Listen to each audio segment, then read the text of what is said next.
power would be moved to fast-track the IBC amendment bill and say within 2 months from November last year, we have it in place. And here we are. Here we are.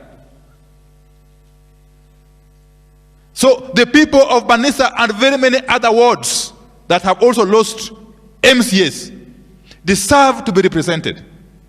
And therefore it is important that this bill be concluded and it becomes an act of parliament for an IBC to be constituted, for the IBC to be reconstituted, so that it can continue to undertake its mandate. But more importantly again is the issue of the limitation of boundaries. That has to be done through the constitutional amendment that is proposed. Because as you know, we are already 3 months late. We are three months past the deadline for the limitation that was to happen by March this year. So for the delimitation to happen now, we have to open that bracket again, that window. That can only happen through an amendment to the Constitution, which we have proposed through NADCO. Again, it is the right of every Kenyan to be represented. We know for sure that there has been a lot of gerrymandering in the past with constituency boundaries. And that's why we can't afford to go to the next elections without a delimitation and review of boundaries. I keep on hearing the mantra of one man, one shilling, one vote.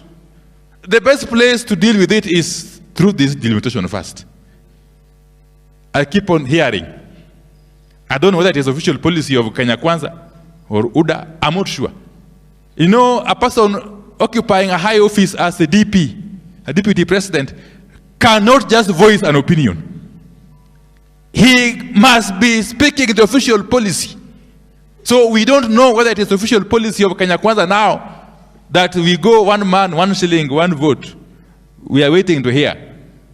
But we want to challenge everybody who is responsible to first and foremost focus on fast-tracking the amendment bill on the Constitution.